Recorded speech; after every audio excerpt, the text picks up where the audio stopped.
Okay, so at the beginning here I'll be talking about sets. And what is a set? Set is just a collection. That's it. Could be a collection of anything. Could be your brothers and sisters. It could be just some of the numbers. Anything at all. So, if I'm going to tell somebody what collection I'm talking about, how do I go about it? What's the notation I use?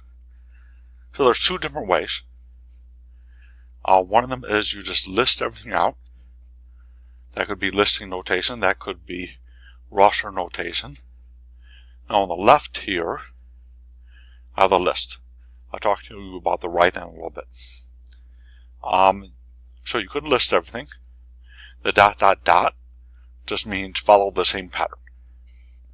So this would be 1, 3, 5, 7, 9, 11, 13, etc., etc., etc. Okay, you can also, the second way is you can describe what's in the set. We call that set builder notation. And it has, besides the curly brace that you saw when we listed, one special thing that tells you we're describing is this colon. Though sometimes some people use a vertical bar there, but you separate it out. So you have a variable, then you have the separator, and then you describe the variable. So the variable is any mammal that lays eggs.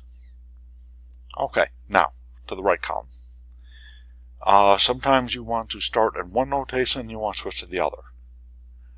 So you start with this set, 1, 2, 3, 4, and that is in listing notation. You can also describe it as, and the set builder notation is an integer from 1 to 4. Inclusive means it includes the 1 and includes the 4. Okay, George, Harry, Sue could be my brothers and sisters. 1, 2, 3, 5, 7 is an odd positive integer.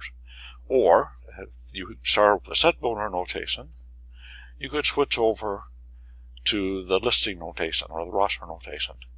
So there's only two types of mammals that do lay eggs, the platypus and the agnida. This is also called the spiny anteater, would be another name for that.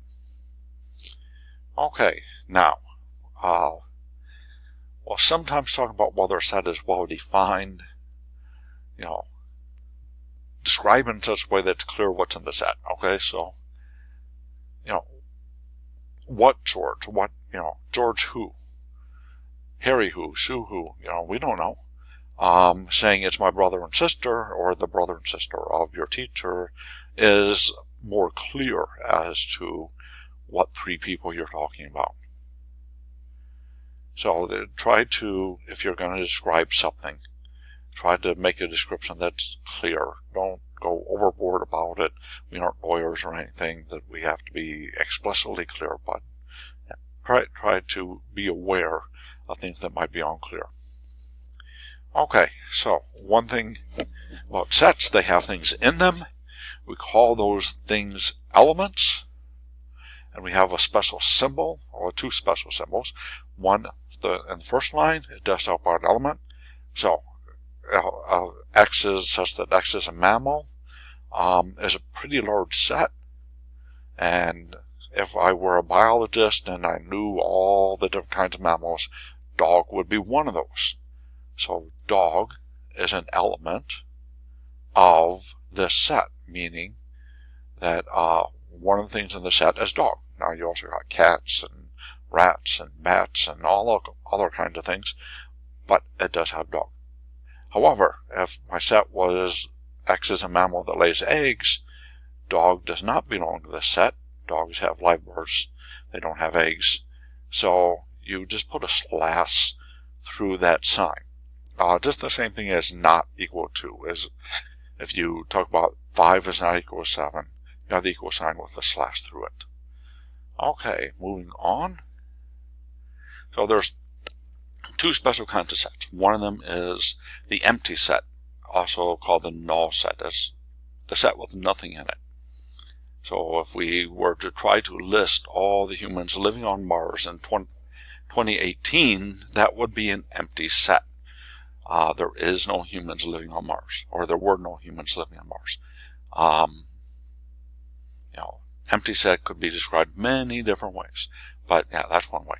Okay, so the universal set, and we usually write with a capital U, as in capital U equals, just tells people it has a setting. This is what we're going to be talking about. So if in this problem we're always going to be talking about mammals, I'll just say the universal set is all mammals. And then if I further say X can fly, I'm only talking about flying mammals, so like bats. Okay, I'm not talking about pigeons in set A because pigeons are not mammals. It's understood if you put a universal set, everything else belongs to the universal set, right? Be that X walks on 4 legs would be 4-legged mammals. Okay. Cardinal number.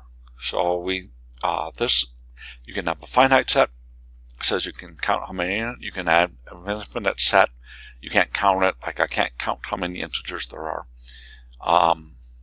But if you can count it, then the cardinal number is the number that are in there. So if P is the set of all presidents or ex-presidents alive on January 14th, 2019, that would be 5. Okay, then. That's it for the beginning part, and I'll see you in the next video.